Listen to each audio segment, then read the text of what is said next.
Hello everyone, स्वागत है आप सभी का टाइम्स कॉम्पिटिटिव क्लासेस में।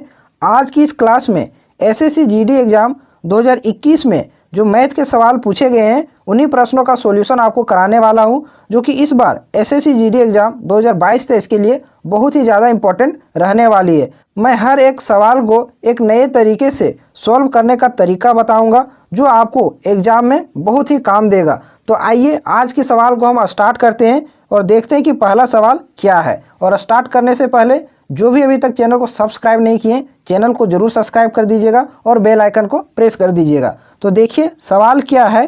पाइप ए और बी एक टैंक को क्रमशः 18 घंटे और 27 घंटे में भर सकते हैं। दो पाइप है ए और बी, 18 घंटे और 27 घंटे में एक टैंक को भर सकते हैं।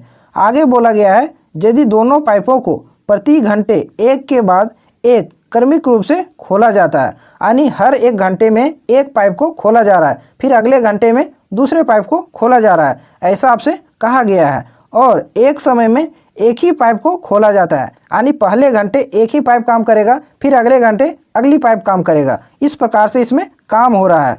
और पहले घंटे के लिए पाइप ए को खोला जाता है, यानी स्टार्ट कौन करेगा? ये पाइप ए से स्टार्ट किया जाता है, पहले घंटे पाइप ये काम करेगा। तो टैंक को पूरी तरीके से भरने में कितने घंटे लगेंगे ये आपसे पूछा गया है। तो सबसे पहले हम लिखते हैं यहाँ पाइप ए। पाइप ए जो है वो कितने घंटे में टैंक को भर रहा है? ये 18 घंटे में भर रहा है। और पाइप बी जो है वो कितने घंटे में भर रहा है? 27 घंटे में भर रहा है। तो यहाँ से टैंक की हम क्षमता निकाल लेंगे। 18 और 27 का एलसीएम कितना हो जाएगा? 54। ये हो गया आपकी टैंक की क्षमता हो गई। यहाँ से हम निकाल लेंगे कि ये की कार्य क्षमता कितना है पाइप ए का। तो 18 ये कितना हो जाएगा? 54, 3 बार में जाएगा। पाइप ए की कार्य क्षमता 3 हो गई। और 54 27 से कितना बार में जाएगा? 2 बार में जाएगा। तो 2 हो गया पाइप बी की कार्य क्षमता।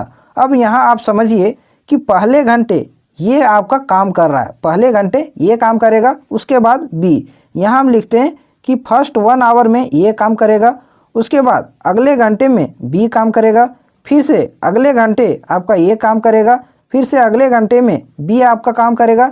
इसी प्रकार से ये काम रिपीट होते जाएगा। ठीक है, काम यहाँ रिपीट होते जाएगा। तो ये जो है वो कितना काम करेगा? पहले घंटे ये 3 की रेट से काम करेगा, क्योंकि ये की क्षमता कितना है? 3। तो यहाँ लिखिएगा क्या? 3। फिर आपका बी काम करेगा, तो बी की कार्य क्षमता कितना है? 2 यहाँ है।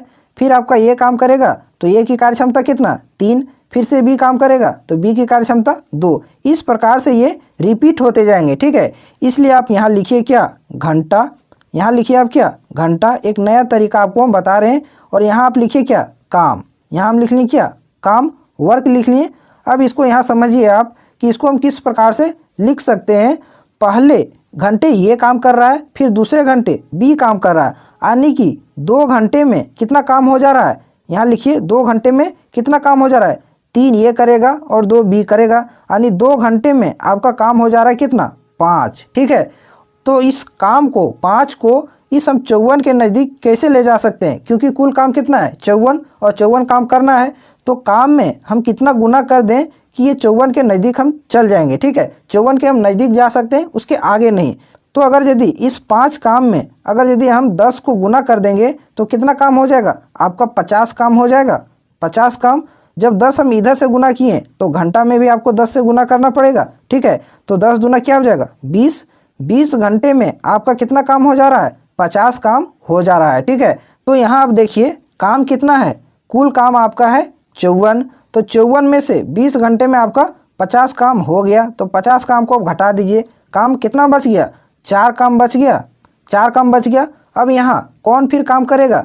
काम करेगा आपका यहाँ ये, क्योंकि ये से स्टार्ट हुआ है, तो ये आप काम करेगा। काम बचा है 4, और ये की कार्य क्षमता कितना है? 3। तो पहले 1 घंटे में ये कितना काम करेगा? 3 करेगा। तो 4 में से 3 को घटा दीजिए, तो कितना काम बचेगा? 1 काम बच गया। 1 घंटा यहाँ ये किया है। ठीक है, इसलिए आप 1 घंटा यहाँ और आप जोड़ दीजिए। 20 में आप 1 घंटा और जोड़ दीजिए। तो अभी तक कुल कितना घंटे का काम हो गया है? 20 और 1 21 घंटे का अभी तक काम हो चुका है, और काम बच रहा है कितना? 1। अब फिर कौन काम करेगा? आपका काम करेगा कौन? बी करेगा। और बी किस रेट से? 2 की रेट से। काम बचा है 1। काम कितना बचा है? 1 बचा है। तो 1 काम को हम 2 से भागा दे देंगे बी की कार्य क्षमता से, तो कितना देर में करेगा ये पता चल जाएगा। तो 1/2 घंटा ये हो जाएगा, 1/2 घंटा। तो कुल काम को समाप्त करने में कितना समय लगा, तो ये आपका इधर 21 घंटा और यहाँ आपका आधा घंटा। 21वां घंटा और आधा घंटा कितना हो जाएगा, 21.5 घंटा हो जाएगा।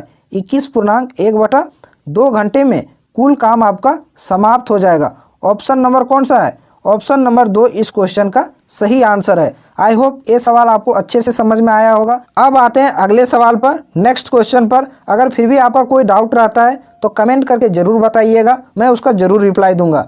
इस सवाल का आंसर अब करिए। देखिए क्या बोला गया है, एक मोटर कार ने 60 किलोमीटर प्रति घंटा की चाल से चलना प्रारंभ किया, ठीक है, और इसकी चाल प्रत्येक 3 घंटे पर 20 किलोमीटर प्रति घंटा बढ़ाई जाती है, तो 470 किलोमीटर की दूरी तय करने में इसे कितना घंटा लगेगा। ठीक है, पहले मोटर कार की चाल कितना है, 60 किलोमीटर प्रति घंटा, और इसकी चाल प्रत्येक 3 घंटे में 20 किलोमीटर बढ़ाई जा रही है। ठीक है, तो 470 किलोमीटर की दूरी तय करने में कितना समय लगेगा ये आपसे पूछा गया है। तो यहाँ से यहाँ तक की कुल दूरी आप मान लीजिए कितना है, 470 किलोमीटर है। ये कुल डिस्टेंस कितना है, 470 किलोमीटर है। तो यहाँ प्रत्येक 3 घंटे में ये चाल में वृद्धि कर रही है कितना, 20 किलोमीटर प्रति घंटा। तो 3 घंटे या 60 किलोमीटर प्रति घंटा की चाल से चली होगी, तभी अगले 3 घंटे में 20 किलोमीटर बढ़ाई होगी। ठीक है, पहले 3 घंटे 60 के स्पीड से ही चली होगी, मूल स्पीड से। तो देखिए पहले 3 घंटे में 60 की स्पीड से चली होगी, 60 की स्पीड से, तो कुल कितना डिस्टेंस तय कर चुकी होगी, 3 घंटे में स्पीड से गुना कर दिए तो डिस्टेंस निकल जाएगा 6×18, 180 किलोमीटर पहले 3 घंटे में फर्स्ट फेज में इतना ये दूरी तय कर चुकी होगी। अब इसकी चाल में 20 किलोमीटर प्रति घंटा की वृद्धि हो जाएगी। तो अगले 3 घंटे में ये 3 घंटे में 180 किलोमीटर चली, फिर अगले 3 घंटे में इसका स्पीड कितना हो जाएगा, 60 से बढ़ के हो जाएगा 80, क्योंकि अगले 3 घंटे में 20 किलोमीटर प्रति घंटा स्पीड बढ़ जा रहा है। तो देखिए अगले 3 घंटे में कितना डिस्टेंस तय की होगी, 8×3=24, 240 किलोमीटर यहाँ तक डिस्टेंस तय कर चुकी होगी। कितने घंटे में, पहले 3 घंटे में और अंतिम 3 घंटे में, यानी 6 घंटे में अभी तक कुल कितना दूरी तय कर चुकी है। इसको जोड़िए, 0, 8 और 4 12, 3 और 1 4, 420 किलोमीटर 6 घंटे में दूरी अभी तक तय कर चुकी है। और इसको कुल दूरी कितना तय करना है, 470 किलोमीटर की डिस्टेंस इसको तय करना है, जिसमें से 420 किलोमीटर की दूरी तय कर चुकी है। तो कितना किलोमीटर और तय करना है, तो 470 में से आप 420 को घटा दीजिए। ठीक है, तो कितना बचेगा, 50 किलोमीटर इसको और चलना है। ठीक है, अब इसका स्पीड कितना हो जाएगा, यहाँ हर 3 घंटे में स्पीड इसका 20 किलोमीटर प्रति घंटा बढ़ रहा है। तो अब इसका स्पीड 80 से कितना हो जाएगा, 100 हो जाएगा, 100 किलोमीटर प्रति घंटा यहाँ अब स्पीड हो जाएगा इसका। ठीक है, और डिस्टेंस कितना बचा है, 50 बचा है। तो यहाँ टाइम कितना लगेगा, तो टाइम बराबर क्या होता है, डिस्टेंस अपॉन स्पीड। डिस्टेंस कितना बचा है, 50, और स्पीड अब इसका कितना है, 100 किलोमीटर प्रति घंटा। इसको काटिएगा तो कितना आ जाएगा, 1/2 घंटा इसको समय लगेगा शेष दूरी को तय करने में। तो कुल इसको कितना समय लगा, कुल इसको कितना समय लगा, ये आपका 6 घंटा लगा, ये 6 घंटा। ठीक है, 6 घंटे में 480 किलोमीटर चला है, और फिर शेष दूरी को आधा घंटे में तय किया है। तो 6 घंटा और आधा घंटा कितना हो जाएगा, 6.5 घंटा, यानी 6.1/2 घंटा हम इसको बोल सकते हैं, आवर हम बोल सकते हैं।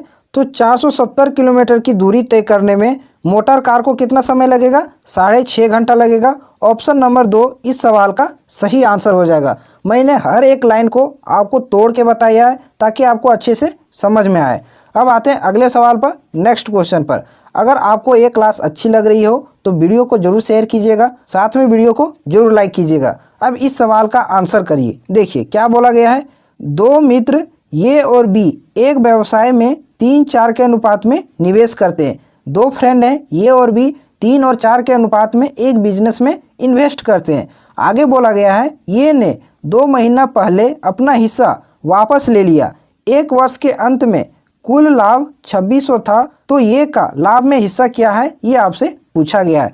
तो सबसे पहले यहाँ आप लिखिए ये, और अनुपात क्या है, बी। ठीक है, ये किस अनुपात में निवेश किया है, 3, और बी किस अनुपात में, 4। ठीक है, ये जो है वो 2 महीना पहले अपना हिस्सा वापस ले लिया है। तो कितने महीने तक ये इन्वेस्ट किया है, निवेश किया है, तो 1 वर्ष के अंत में बोला गया है, तो 2 महीना पहले ले लिया है।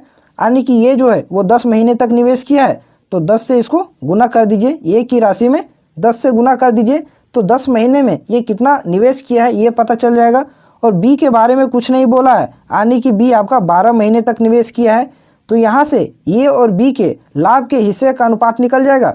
अब इसको कैंसिल आप कर दीजिए, 3 से कैंसिल कीजिए 4 बार में, 3 चौके 12 हो जाएगा। फिर 2 से कैंसिल कीजिए 5 बार में, 2 से इसको कैंसिल कीजिए 2 बार में, तो ये का कितना हिस्सा हो गया 5 और बी का कितना हो गया 4 दूना 8। ये इन दोनों के लाभ के अनुपात का हिस्सा हो गया, ठीक है। और कुल लाभ आपको दे दिया है, कुल लाभ कितना है 2600 रुपया है। और यहाँ देखिए कुल लाभ रेशियो में कितना है, ए को मिला है 5 और बी को मिला है कितना 8, तो कुल कितना हो गया 13 रेशियो बराबर आपको दे दिया है कितना 2600 रुपया, 2600 दे दिया है।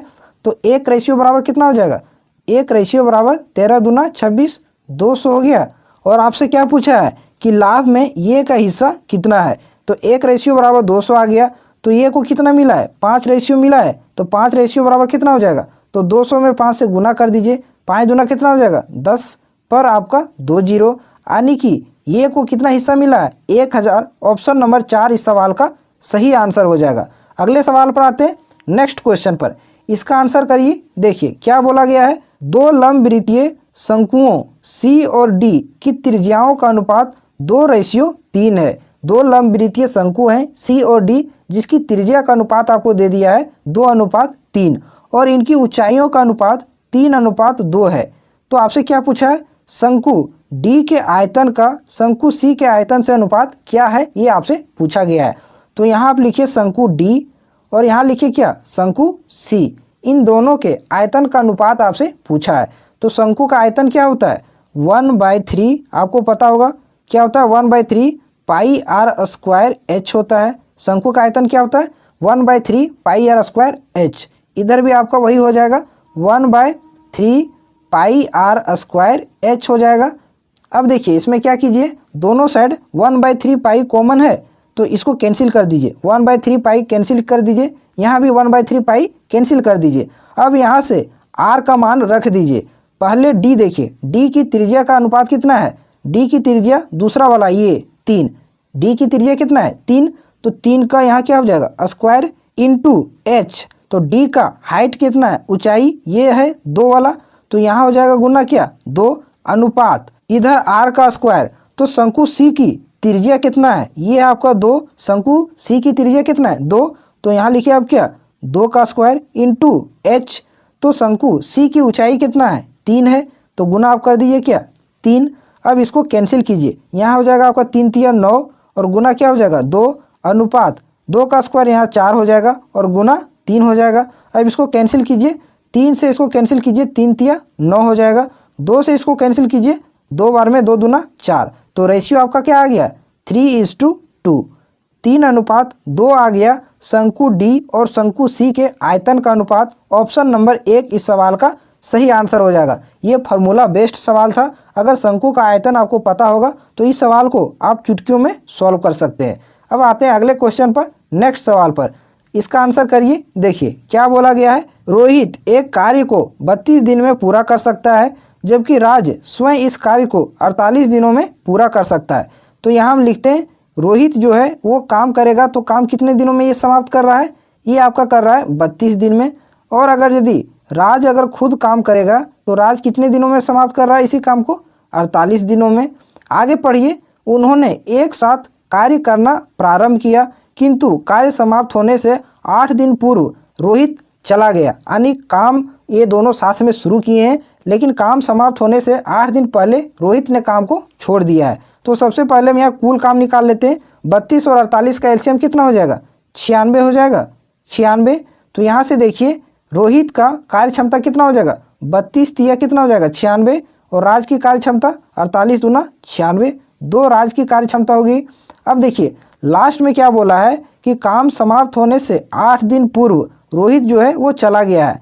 तो आपसे पूछा है कि उन्होंने कितने दिन एक साथ कार्य किए हैं, तो अंतिम का 8 दिन रोहित जो काम छोड़ के चला गया है उस 8 दिन में राज काम किया होगा, अंतिम का 8 दिन राज काम किया होगा। अब इस बात को यहाँ समझिए, तो 8 दिन तक अंतिम में राज काम किया होगा और राज की कार्य क्षमता कितना है 2 है, तो 2 से इसको गुना कर दीजिए, तो अंतिम के 8 दिनों में राज कितना काम किया होगा? 16। तो कुल काम में से इस 16 को आप घटा दीजिए तो बचेगा काम कितना? 80 काम बचेगा। तो ये पहले का काम निकल गया जहां रोहित और राज दोनों ने साथ में मिलकर काम किया होगा। ठीक है, फिर से आप यहाँ समझिए कि अंतिम का 8 दिन जो है वो रोहित ने काम नहीं किया है, तो अंतिम का 8 दिन कौन काम किया होगा? राज काम किया होगा। कितना काम निकल के आया अंतिम का 8 दिन? 16 काम। 16 काम घटा दिए तो पहले का काम निकल गया जहां रोहित और राज ने साथ में काम किया होगा। और यही आपसे पूछा है कि रोहित और राज ने कितने दिनों तक साथ में काम किया। तो पहले का काम है 80 और रोहित की कार्य क्षमता कितना है? 3 है और राज की कार्य क्षमता कितना है? 2 है। 3 और 2 5 हो जाएगा कुल कार्य क्षमता। 5 से इसको भागा कर दीजिए, कितना बार में जाएगा? 16 बार में जाएगा। यानी कि 16 दिन राज और रोहित साथ में काम किए होंगे। ऑप्शन नंबर 1 इस सवाल का सही आंसर हो जाएगा। ठीक है, अब आते हैं अगले सवाल पर, नेक्स्ट क्वेश्चन पर। इसका आंसर करिए। देखिए इसमें क्या बोला गया है? वरुण ने एक थोक व्यापारी से पर्दे का कपड़ा खरीदा है। ठीक है, वरुण जो है एक थोक व्यापारी से कपड़ा खरीदा है जिसके अंकित मूल्य पर 20% की छूट थी। तो सबसे पहले देखिए कि कपड़े का मार्क प्राइस कितना था। कपड़े का मार्क प्राइस हम मान लिए 100। ठीक है, इस पर वरुण जो है वो 20% डिस्काउंट के साथ खरीद लिया है। तो माइनस का 20% घटा दीजिए तो कितना आ जाएगा? 80। 80 में वरुण जो है इस कपड़े को खरीदा है, यानी कि हम कह सकते हैं कि वरुण का ये सीपी है, कॉस्ट प्राइस है, इतना में वरुण इसको खरीदा है। अब आगे पढ़िए। फिर उसने उस कपड़े पर उसके मूल अंकित मूल्य से 20% मूल्य अधिक अंकित किया और उस पर 10% की छूट दी। वरुण ने क्या किया? जो कपड़े का मूल अंकित मूल्य था, कितना था? 100 माने थे, इस पर ये 20% अधिक मूल्य अंकित किया, यानी 100 का 20% और इसमें हम जोड़ देंगे तो कितना हो जाएगा? 120 हो जाएगा। 120 अंकित ने इस पर मार्क किया, यानी कि मार्क प्राइस वो कितना रखा? 120 रखा। फिर उसने उस पर 10% का छूट भी दिया, यानी कि इस पर ये 10% का छूट दिया है। माइनस का 10% घटा दीजिए तो कितना हो जाएगा? 90% में, यानी कि बेचा है। तो 12 नवे 108, 108 रुपये में इसको ये बेचा है। ठीक है, 108 रुपये में बेचा है। तो आपसे क्या पूछा गया है? उसका प्रतिशत लाभ कितना है। तो देखिए उसने खरीदा है कितना में? 80 में। 80 में खरीदा है और बेच रहा है कितना में? 108 में बेच रहा है। तो कितना इसको लाभ हो रहा है? कितना लाभ हो रहा है? तो 28 रुपये का लाभ हो रहा है। 28 का लाभ हो रहा है क्योंकि 80 वाली को 108 में बेच रहा है, तो 28 का प्रॉफिट हो रहा है। और इसका लागत कितना था? 80 था, क्योंकि क्रय मूल्य पर परसेंटेज प्रॉफिट निकलता है, गुना आप 100 कर दीजिए। ठीक है, देखिए कितना आएगा? 20 से इसको कैंसिल कीजिए, 20 चौक 80 और 20 से इसको कैंसिल कीजिए, 20 पचे 100। 4 से इसको कैंसिल कीजिए, 7 बार में जाएगा, 7 चौक 28। तो कितना हो जाएगा? 7 पचे 35% का लाभ हो रहा है वरुण को। आप इस सवाल को अच्छे से समझ गए होंगे। अब चलते हैं अगले सवाल पर, नेक्स्ट क्वेश्चन पर। इस सवाल का आंसर करिए। देखिए इसमें क्या बोला गया है? एक संख्या के 2/3 के 3/8 का 1/5 20 है, तो उस संख्या का 60% कितना होगा? तो उस संख्या को हम मान लेते हैं n। उस संख्या को मान लिया कितना? n। इसका पहले बोला कितना? 2/3। तो यहाँ करिए आप क्या? 2/3 पहले बोला है, फिर 3/8, तो इसका फिर कीजिए कितना? 3/8 कीजिए। आगे फिर क्या बोला है? 1/5, तो इसका फिर आप 1/5 कीजिए तो कितना आ जा रहा है? 20 आ जा रहा है। तो बराबर आप कर दीजिए क्या? 20। अब इसको कैंसिल कीजिए, 3 से ये 3 कैंसिल हो जाएगा, 2 से ये कितना बार में जाएगा? 10 बार में चला जाएगा।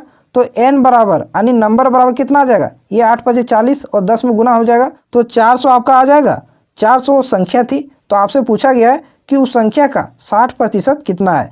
तो 400 का आप 60% निकाल दीजिए। 400 का 60% कितना हो जाएगा? 6 चक 24, 240 हो जाएगा। किस ऑप्शन में? ऑप्शन नंबर 4 में है, तो 4 इसका सही आंसर हो जाएगा। अब चलते हैं नेक्स्ट क्वेश्चन पर। इस सवाल का आंसर करिए। देखिए इसमें क्या बोला गया है?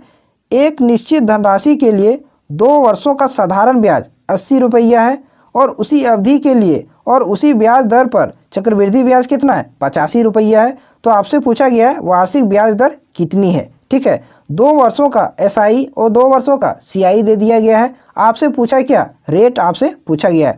तो यहाँ आप लिखिए क्या? 2 ईयर का SI कितना है? सिंपल इंटरेस्ट कितना है? 80 रुपया है, तो यहाँ हम 80 लिख लिए। और 2 साल का CI कितना है? कंपाउंड इंटरेस्ट कितना है? 85 रुपया है, तो यहाँ हम 85 लिख लिए। अब यहाँ आप समझिए कि साधारण ब्याज जो होता है वो प्रत्येक वर्ष समान रेट से लगता है। ठीक है, जितना इस वर्ष लगेगा अगले वर्ष साधारण ब्याज उतना ही लगेगा, इसमें कोई बदलाव नहीं होता है। तो 2 वर्षों में साधारण ब्याज कितना है 80 है, तो 1 वर्षों में कितना हो जाएगा 40 हो जाएगा, क्योंकि 2 वर्षों में कितना है 80, तो 1 वर्षों में साधारण ब्याज कितना हो जाएगा 40 हो जाएगा। साधारण ब्याज हर एक वर्ष समान दर से लगता है, इसलिए पहले वर्ष में कितना लगा होगा 40 लगा होगा। अब यहाँ आप समझिए, पहला वर्ष यहाँ लिखिए फर्स्ट ईयर, सेकेंड ईयर आप यहाँ लिखिए। ठीक है, पहले वर्ष साधारण ब्याज और चक्रवृद्धि ब्याज ये दोनों बराबर होता है, ये आपको पता होना चाहिए। पहले वर्ष जितना साधारण ब्याज होगा उतना ही पहले वर्ष आपका चक्रवृद्धि ब्याज होगा। तो पहले वर्ष में साधारण ब्याज कितना आया 40 आया, यहाँ हम निकाल लिए। तो दूसरे वर्ष में चक्रवृद्धि ब्याज कितना हो जाएगा, साधारण ब्याज जो है वो तो आपका रहेगा ही, और चक्रवृद्धि ब्याज क्या होता है ब्याज के ऊपर ब्याज, यानी 40 के ऊपर फिर एक ब्याज लगेगा। तो कितना लगेगा, क्योंकि कुल 2 वर्षों में आपका चक्रवृद्धि ब्याज कितना है 85 है, तो पहले वर्ष आपका हो गया कितना 40, दूसरे वर्ष 40 तो आपका रहेगा, तो 40 कितना हो गया 80, तो और कितना घट रहा है 5 घट रहा है, तो 85 हो गया। तो देखिए दूसरे वर्ष में ब्याज के ऊपर कितना ब्याज लगा है 40 के ऊपर 5 ब्याज लगा है। ठीक है, 40 के ऊपर 5 ब्याज लगा है, तो यहाँ लिखिए अब कितना 5 ब्याज लगा है किस पर 40 पर, गुना कर दीजिए 100 से, तो आपका यहाँ रेट निकल जाएगा। 5 से इसको कैंसिल कीजिएगा कितना बार में जाएगा 8 बार में जाएगा, 4 से कैंसिल कीजिए 2 बार में, 4 से इसको कैंसिल कीजिए 25 बार में, तो कितना आ गया आपका 25/2%। 25/2% को हम क्या लिख सकते हैं 12.5% लिख सकते हैं, 12.5% आपका ब्याज का दर है। ऑप्शन नंबर 1 इस सवाल का सही आंसर हो जाएगा। आपको समझ में आया होगा कि 2 वर्षों का साधारण ब्याज आपको 80 रुपया दे दिया था, तो यहाँ से 1 वर्ष का हम साधारण ब्याज निकाल लिए 40 रुपया आया। पहले वर्ष साधारण ब्याज और चक्रवृद्धि ब्याज समान रेट से लगता है, तो पहले वर्ष आपका 40 रुपया हो गया ब्याज, तो दूसरे वर्ष 40 रुपया ब्याज तो रहेगा ही, उस पर फिर आपको ब्याज लगेगा, वो आपका चक्रवृद्धि ब्याज कहलाएगा। तो यहाँ चक्रवृद्धि ब्याज कुल 85 लगा था, तो घट कितना रहा था 40 और 40 ये 80 हो गया था, 5 घट रहा था, तो कितना एक्स्ट्रा ब्याज के ऊपर ब्याज लगाए 5 लगाए, तो 5 जो था वो 40 के ऊपर था, तो 100 बराबर कितना हो जाएगा, तो यहाँ से आपका परसेंटेज निकल गया, तो 12.5% आपका आ गया। ठीक है, अब चलते हैं नेक्स्ट क्वेश्चन पर, अगले सवाल पर। इस सवाल का आंसर करिए। देखिए क्या बोला गया है, कोई धनराशि चक्रवृद्धि ब्याज पर 3 वर्षों में आरंभिक धनराशि की 7 गुनी हो जाती है, तो यह धनराशि कितने वर्षों में स्वयं की 2401 गुनी हो जाएगी। बहुत ही फेवरेट सवाल है ये। यहाँ इसको समझिए कि 3 वर्षों में 3 ईयर में आपकी धनराशि कितना हो जा रही है 7 गुनी, 7 गुना हो जा रहा है, आपसे क्वेश्चन में दे दिया गया है। तो आपसे क्या बोला गया है कि यही धनराशि कितने वर्षों में 2401 हो जाएगी। तो ये जो है वो 2401 होने में कितना समय लगेगा ये आपसे पूछा गया है। तो देखिए 7 से 2401 होना है, तो 7 के पावर पर कितना करेंगे जो 2401 आ जाएगा। 7 का क्यूब कितना होता है आपको पता होगा 343 7 का क्यूब होता है, फिर इसमें 7 से गुना कर दीजिएगा तो आपको आ जाएगा 2401, यानी कितना हम किए 7 के पावर 4 कीजिएगा तो आपका 2401 आ जाएगा। जितना आप इधर पावर में लिखिएगा ठीक है, उतना ही आप इधर वर्ष में गुना कर दीजिए, 4 गुना कर दीजिए, 4 किया कितना आ जाएगा 12 वर्ष में यही धनराशि जो है वो 2401 हो जाएगी। ऑप्शन नंबर 3 इस सवाल का सही आंसर हो जाएगा। फिर से आप समझ लीजिए, ये आपका ट्रिक है ठीक है। 3 वर्षों में राशि जो है वो 7 गुनी हो जा रही है, तो आपसे पूछा गया है कि यही धनराशि कितने वर्षों में 2401 गुनी हो जाएगी। तो 7 से 2401 होने में कितना समय लगेगा ये आपसे पूछा गया है।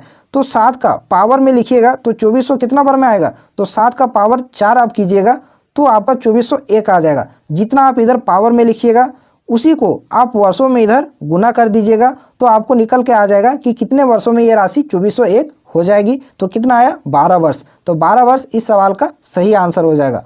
अगले सवाल पर आते हैं, इस क्वेश्चन का आंसर करिए। देखिए इसमें क्या बोला गया है, किसी स्कूल में लड़कियों और लड़कों की संख्या का अनुपात 2:7 है ठीक है। यदि लड़कियों और लड़कों की संख्या में क्रमशः 15% और 20% की वृद्धि हो जाती है तो नया अनुपात क्या होगा ये आपसे पूछा गया है।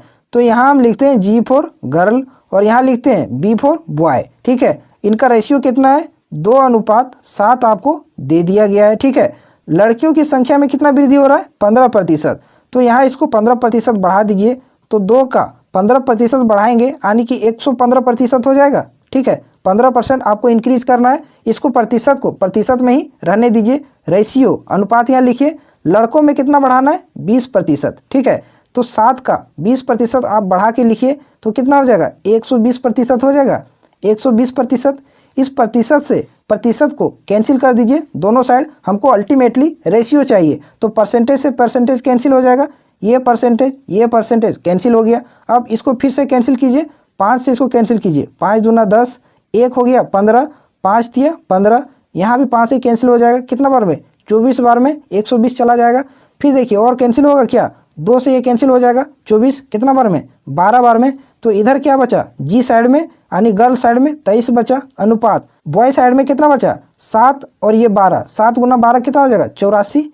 तो लड़कियों और लड़कों का अनुपात, नया अनुपात कितना हो जाएगा 23:84। ऑप्शन नंबर 2 इस सवाल का सही आंसर हो जाएगा, ठीक है। अब चलते हैं नेक्स्ट क्वेश्चन पर, अगले सवाल पर। इस सवाल का आंसर करिए।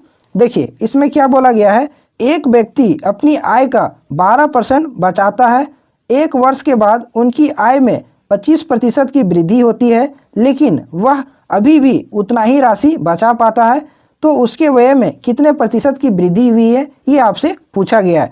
तो सबसे पहले आप मान लीजिए कि उस व्यक्ति की आय जो है, इनकम जो है वो कितना थी। तो हम मान लेते हैं उस व्यक्ति की इनकम 100 थी, कितना थी 100 हम मान लिए, ठीक है। उसमें से ये 12% बचाता था, इसमें से ये सेविंग कितना करता था 12%। तो यानी कि 100 का 12% निकालिएगा कितना आएगा 12, ये 12 सेविंग करती थी, यहाँ हम लिखते हैं क्या सेविंग, ये 12% का सेविंग करती थी। तो कितना खर्च करती थी, 100 में से 12 हम बचा लिए, तो खर्च कितना किए 88। ये क्या की एक्सपेंस करती थी, खर्च करती थी। अब आपसे क्या बोला गया है दूसरे केस में कि अगर यदि उसकी आय में 25% की वृद्धि हो जाती है, यानी कि पहले उसकी आय थी 100, अब इसकी नई आय कितना हो जाएगा 25% इसमें बढ़ जाएगा, 25% बढ़ा दीजिएगा तो इसकी नई आय आ जाएगा 125 हो जाएगा। 125 इसकी नई इनकम आ गई, ठीक है। लेकिन वह अभी भी उतना ही राशि बचा पाता था, यानी कि पहले जितना बचाता था अभी भी उतना ही बचा रहा है। तो पहले कितना बचाता था 12, ठीक है। तो अभी भी यहाँ कितना बचाएगा 125 में 12 ही बचा पा रहा है, ठीक है। तो खर्च इसका कितना हो जा रहा है 125 में 12 बचा ले रहा है, तो खर्च कितना हो जा रहा है 113 खर्च हो जा रहा है, 113 खर्च हो जा रहा है। तो आपसे पूछा गया है कि उसके खर्चों में कितने प्रतिशत की वृद्धि हुई है। तो पहले उसका खर्चा था कितना 88, पहले 88 खर्चा करता था, अब खर्च कितना कर रहा है 113। तो कितना वृद्धि हो गया है 88 से 113 हो गया है, कितना बढ़ गया है 25 आपका बढ़ गया है, कितना बढ़ गया है 25 बढ़ गया है, कितना में से 88 में से, 88 में से, ठीक है। अब इसको गुना कर दीजिए 100, तो आपका परसेंटेज में निकल के आ जाएगा। अब इसको कैंसिल करना चाहते हैं तो कैंसिल कर सकते हैं। देखिए 4 से इसको कैंसिल कर सकते हैं, 4 दूना 8, 4 दूना 8, 4 से ये कितना बार में जाएगा 25 बार में, ठीक है।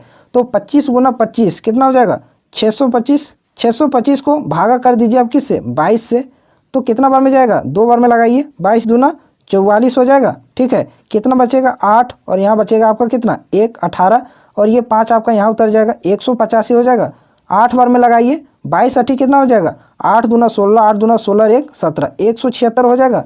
बचेगा कितना 9 बचा, इधर कैंसिल हो जाएगा, पॉइंट देंगे 0 हो जाएगा। कितना बार में लगा सकते हैं 22 चौक 88, 2 बच जाएगा आपका, तो कितना आ गया 28.4% आ गया। उसके व्यय में कितनी वृद्धि हुई है 28.4% की। ऑप्शन नंबर 4 इस सवाल का सही आंसर हो जाएगा। अगले सवाल पर आते हैं, नेक्स्ट क्वेश्चन पर। अगर वीडियो अच्छा आपको लग रहा है, सॉल्यूशन आपको अच्छा लग रहा हो, जेन्युइन लग रहा हो, तो वीडियो को जरूर शेयर कीजिएगा, साथ में चैनल को जरूर सब्सक्राइब कीजिएगा। अब इस सवाल का आंसर करिए। देखिए इसमें क्या बोला गया है, 6 व्यक्तियों का औसत वजन 1.5 kg बढ़ जाता है जब उनमें 45 kg वजन वाले व्यक्ति के स्थान पर एक नया व्यक्ति आ जाता है। तो नए व्यक्ति का वजन क्या है ये आपसे पूछा गया है। तो इस सवाल का सबसे फास्ट तरीका आपको बताता हूँ कि कैसे आप सेकेंड में इस सवाल का आंसर कर सकते हैं, ठीक है। ये व्यक्ति जो आया है वो 45 kg वजन वाले व्यक्ति के स्थान पर आया है, तो यानी नया व्यक्ति जो होगा उसका वजन 45 kg तो आपका होगा ही, ठीक है। उसके आने से औसत वजन में 1.5 kg की वृद्धि हो जा रही है, ठीक है। तो पहले व्यक्ति कितना थे 6, 1.5 kg प्रत्येक में वृद्धि हो रहा है। तो कितना वृद्धि हो रहा है, तो 6 गुना कर दीजिए 1.5, 6 गुना 1.5 करिएगा तो कितना हो जाएगा 9 kg का वृद्धि हो जा रहा है। तो पहले इसका 45 केजी वजन होगा ही, ठीक है, जिसके स्थान पर ये आया है, और जो आने से इन सभी में 9 केजी का जो वृद्धि हुआ है वो भी इसमें जुड़ जाएगा। तो 45 और 9 कितना हो जाएगा, 54 केजी इस नए व्यक्ति का वजन हो जाएगा। ऑप्शन नंबर 4 इस सवाल का सही आंसर हो जाएगा। इस सवाल को आप आराम से समझिए, बिना पेन उठाए इस सवाल का भी आप आंसर कर सकते हैं। इसमें क्या बोला गया था, 45 केजी वाले जो व्यक्ति हैं उसके स्थान पर नया व्यक्ति आया, ठीक है, जिससे समूह का औसत वजन 1.5 केजी बढ़ जा रहा है। तो 45 केजी उस व्यक्ति का, नए व्यक्ति का वजन तो होगा ही, और उसके आने से जो 1.5 केजी सभी में वृद्धि हो जा रहा है उसको भी इसमें जोड़ना पड़ेगा। तो 6 व्यक्ति थे, 1.5 केजी सभी में बढ़ रहा था, तो कितना बढ़ा, 9 केजी। तो 45 में 9 जोड़ दीजिए तो कितना आ गया, 54 केजी। 54 केजी नए व्यक्ति का वजन हो जाएगा, ठीक है। अब आते हैं अगले सवाल पर, नेक्स्ट क्वेश्चन पर। इस सवाल का आंसर करिए। देखिए इसमें क्या बोला गया है, ए और बी की औसत मासिक आय 4500 रुपया है। ए और बी दोनों की औसत मासिक आय कितना है, 4500। और बी और सी की औसत मासिक आय कितना है, 5600। और ए और सी की औसत मासिक आय कितना है, 4800। तो बी की मासिक आय क्या है ये आपसे पूछा गया है। तो यहाँ हम लिखते हैं ए प्लस बी, इन दोनों की मासिक औसत आय आपको दे दिया गया है। तो कुल आय निकाल सकते हैं। औसत है आपका 4500 दोनों का, तो कुल कितना हो जाएगा, डबल हो जाएगा, 45 दूना 90 यानी 9000 हो जाएगा। 9000 हो गया ए और बी की कुल आय, मासिक आय।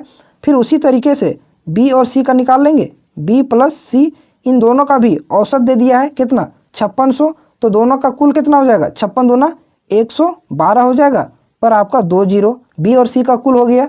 फिर उसी तरीके से ए और सी का औसत दे दिया गया है, तो यहाँ हम लिखते हैं ए प्लस सी, इनका औसत है आपका 4800। तो कुल कितना हो जाएगा, 48 दूना 9600, ठीक है, 9600 हो गया। अब इन सभी को अब जोड़ दीजिए, आप इन सभी को जोड़ दीजिए। तो यहाँ देखिए 2 बार आपका ये है, यहाँ आपका ये है, यहाँ भी आपका ये है, बी भी 2 बार है, यहाँ भी बी, यहाँ भी बी, सी भी आपका 2 बार है, सी यहाँ और सी यहाँ। तो सभी लेटर 2-2 बार हैं, तो 2 हम यहाँ कॉमन ले लेते हैं, ठीक है। और क्या बचेगा आपका, ए प्लस बी और प्लस सी बचेगा, ठीक है। अब इन सभी के आय को जोड़ दीजिए, तो 9 और 11 20,000 हो गया, और 9 29,000, और 600 29,600 और 200 कितना हो गया, 29,800 आ गया, 29,800 आ गया, ठीक है।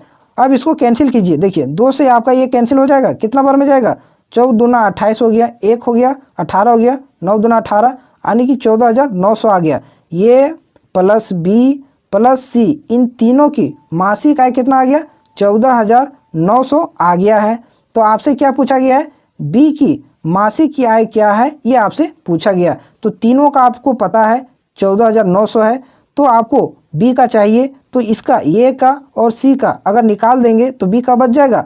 ए और सी का मासिक आय कितना है, ए और सी का यहाँ देखिए मासिक आय कितना है, 9,600। कुल में से 9,600 को घटा दीजिए तो बी का बच जाएगा। इसमें से 9,600 को घटा दीजिए, कितना बचेगा, 0 0 3 बच जाएगा, और 9 5 14, 5300 बी की मासिक आय हो जाएगी। ऑप्शन नंबर 2 इस सवाल का करेक्ट आंसर हो जाएगा। आपको समझ में आया होगा अच्छे तरीके से। नेक्स्ट क्वेश्चन पर आते हैं। अगला सवाल देखिए क्या है, इसका आंसर करिए। ये भी बहुत ही बढ़िया सवाल है। क्या बोला गया है, एक आदमी एक निश्चित दूरी के 2/3 भाग को 70 किलोमीटर प्रति घंटा की चाल से और शेष दूरी को 50 किलोमीटर प्रति घंटा की चाल से तय करता है, ठीक है। एक निश्चित दूरी का 2/3 70 किलोमीटर प्रति घंटा की चाल से और शेष दूरी को 50 किलोमीटर प्रति घंटा की चाल से तय करता है। तो पूरी यात्रा में उसे कितना घंटा लगता है, 6.4/3 घंटे का समय लगता है। तो 56 किलोमीटर प्रति घंटा की चाल से वह दूरी को कितने समय में तय करेगा ये आपसे पूछा गया है। तो सबसे पहले आप यहाँ देखिए कि दूरी कितना है ये आपको नहीं दिया गया है, लेकिन दूरी का 2/3 भाग 70 किलोमीटर प्रति घंटा की चाल से चला है। तो दूरी का 2/3 भाग, तो दूरी को आप कितना मान लीजिए जिसका आप 2/3 कर सकते हैं। तो इस नीचे वाले को आप डिस्टेंस मान लीजिए, 3x आप मान लीजिए डिस्टेंस। कुल डिस्टेंस आपका कितना था, 3x था। हम इसको मान लिए, ठीक है, एज्यूम करनी है। क्यों हम 3x माने, क्योंकि उसका 2/3 बोला है, तो 3 का 2/3 करने में हमें आसानी होगी, इसलिए हम 3 को कुल दूरी मान लिए, ठीक है। तो पहले केस में बोला है कि दूरी का 2/3 भाग 70 किलोमीटर प्रति घंटा की चाल से चला है। तो 3 का 2/3 अगर निकालिएगा तो कितना आ जाएगा, 3 से 3 कैंसिल हो जाएगा, 2x आएगा, ठीक है। तो दूरी आपका 2x आया, 2/3 निकालने तो किस चाल से चला है, 70 की चाल से। दूरी बटा स्पीड बराबर क्या आ जाएगा, टाइम के बराबर इसको हम कर देंगे, प्लस शेष दूरी को 50 किलोमीटर प्रति घंटा की चाल से चला है। तो शेष दूरी कितना है, माने थे कुल कितना, हम 3 माने थे, 3x में से 2x चल गया तो कितना बचा, 1x। इस दूरी को 50 किलोमीटर प्रति घंटा की चाल से चला है तो उसको पूरी यात्रा में इतना समय लगा है 6.4/5 घंटा। तो पूर्णांक हटाएंगे, 6 × 30 और 4 कितना हो जाएगा, 34/5 हो जाएगा। ये आपका घंटे के बराबर हो गया। इधर हम किए क्या, डिस्टेंस अपॉन स्पीड टाइम के बराबर हम कर दिए। अब यहाँ देखिए इसका एलसीएम ले लीजिए, 70 और 50 का एलसीएम कितना आ जाएगा, 350 आ जाएगा। 350 में एलसीएम ले लीजिए तो 70 से कितना बार में जाएगा, 5 बार में। तो 5 को 2x से गुना कर दीजिए, कितना आ जाएगा, 10x हो गया। प्लस का 50 से 350 कितना बार में जाएगा, 7 बार में। तो 7 को 1 से गुना कर दीजिए, कितना आ जाएगा, 7x आ जाएगा। बराबर आपका हो जाएगा क्या, 34/5 हो जाएगा। अब इसको जोड़िए, 10x और 7x कितना हो गया, 17x। 17x बटा कितना, 350 बराबर कितना हो जाएगा, 34/5। ठीक है, अब इसको यहाँ कैंसिल कर सकते हैं, 17 दूना 34, 2 बार में हो जाएगा। 5 से इसको नीचे से कैंसिल कर दीजिए, 5 7 35, 70 आ जाएगा। तो x बराबर, ये आपका x यहाँ बचा, x बराबर क्या हो जाएगा, ये क्रॉस मल्टीप्लाई हो जाएगा, 70 और 2, 70 दूना कितना हो जाएगा, 140।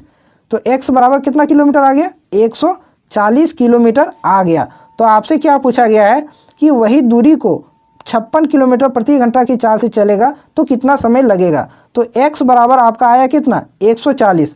हम दूरी कुल कितना माने, 3x माने, 1x बराबर 140। तो 3x बराबर कितना हो जाएगा, 140 से गुना हो जाएगा, 3 गुना 140 हो जाएगा। तो कुल डिस्टेंस निकल जाएगा। तो चौथी कितना हो जाएगा, 42, 42 पर 1 0, ये आपका कुल टोटल डिस्टेंस था। ठीक है, इसी डिस्टेंस को 56 की स्पीड से जाएगा तो कितना समय लगेगा, ये आपसे पूछा गया। तो डिस्टेंस अपॉन स्पीड कर दीजिए तो टाइम निकल जाएगा। अब इसको कैंसिल कीजिए, 7 से 7 8 56, 7 से 7 6 42, 60 हो गया। और कटेगा क्या, कट जाएगा 4 से, 4 दूना 8 और ये 15 बार में चला जाएगा, 4 से 15 चौके 60। तो आया कितना, 15/2। 15/2 को हम क्या लिख सकते हैं, 7.5 घंटा लिख सकते हैं। 1.1/2 घंटे इसको 56 की स्पीड से जाएगा तो इस दूरी को तय करने में लगेगा। ऑप्शन नंबर 4 इस सवाल का सही आंसर हो जाएगा। हर एक सवाल को मैं चाह रहा हूं कि बारीकी से बताऊं और एक ऐसा तरीका बताऊं जो कि आप अच्छे से समझ पाएं और कभी आप नहीं भूलें। ठीक है, अब आते हैं अगले सवाल पर, नेक्स्ट क्वेश्चन पर। अब इस सवाल का आंसर करिए। देखिए इसमें क्या बोला गया है, यदि ये संख्या है गुना ये संख्या गुना ये संख्या को 10 से भागा दिया जाता है तो शेषफल कितना बचेगा, ये आपसे पूछा गया है। तो गौर से इसमें देखिए, इतना बड़ा नंबर दिया है तो कहीं ना कहीं आपके लिए एक हिंट आपको दे गया है। ठीक है, अगर यदि आप उसको पकड़ लिए तो आंसर आपका बिना पेन उठाए बन सकता है। कैसे बनेगा, देखिए 10 से आपको भागा करना है तो शेषफल क्या आएगा, ये आपसे पूछा गया है। तो नंबर देखिए, सेकेंड नंबर लास्ट में आपका 2 है और थर्ड नंबर का लास्ट में कितना है, 5 है। ये जब गुना होगा तो कहीं ना कहीं 10 आ जाएगा, 0 आपका कहीं ना कहीं जरूर आएगा अंत में। ठीक है, और 10 से इसको डिवाइड करना है तो 10 से इसको डिवाइड करेंगे तो 0 से 0 कैंसिल हो जाएगा। तो रिमाइंडर आपका क्या बचेगा, शेषफल आपका क्या बच रहा है, कुछ बच रहा है क्या, नहीं बच रहा है, क्योंकि नंबर आपका पूरा कट जा रहा है, रिमाइंडर 0 बच रहा है। ऑप्शन नंबर 1 इस सवाल का सही आंसर हो जाएगा। इस टाइप के बड़े सवाल में कहीं ना कहीं एक हिंट आपके लिए दिया रहता है, अगर यदि आप उसको पकड़ लिए तो आंसर आप चुटकियों में सॉल्व कर सकते हैं। अब आते हैं अगले सवाल पर, नेक्स्ट क्वेश्चन पर। इस क्वेश्चन का आंसर आप कमेंट करके बताइएगा कि इसका सही आंसर क्या होगा। इसके आंसर को मैंने मिटा दिया है। तो ये थे आज के सभी टॉप क्वेश्चन। आज की क्लास आपको कैसी लगी कमेंट करके आप ज़रूर बताइएगा, और चैनल पर नए हैं तो चैनल को साथ में ज़रूर सब्सक्राइब कीजिएगा और वीडियो को लाइक एंड शेयर जरूर कीजिएगा। आपको इस चैनल पर नई नई चीज़ें एकदम इनोवेटिव तरीके से हर एक सवाल को बताए जाने का प्रयास किया जाएगा। तो फिर आपसे मिलते हैं अगली क्लास में।